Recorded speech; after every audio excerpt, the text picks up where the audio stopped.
Hi everyone, it's Carrie over at Double Click. Welcome back to my craft room. Today I am joining in the hashtag Die Cut With Me Mondays, hosted by Pebbles over at Colitas Creations.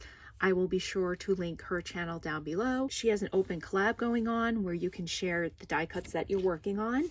And I'm working on some die cuts, so I wanted to join in on her collab. This is the Sizzix cupcake or ice cream cone die.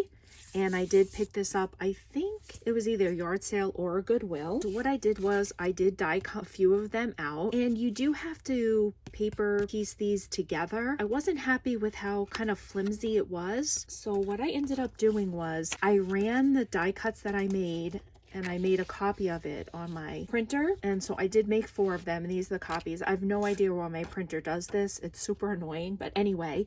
And then I did go around the outline with a black marker because I wanted to make sure that when I did this through my scan and cut that it would give me a fine, clean edge. So I then took this copy and I ran it through my scan and cut, and then I peeled up this paper and had it cut on some black cardstock. This gave me backgrounds for the die cuts that I created. Here is the ice cream cone, and this cut out just perfectly. And I also did it with the cupcake, and now it has a sturdy background, and I also did it with this cupcake and this ice cream cone. So super happy with my scan and cut. That is my share for Die Cut With Me Mondays, hosted by Pebbles. Pebbles, thank you so much for having this open collaboration. I thank you guys so much for stopping by, and have a great day. Bye, guys.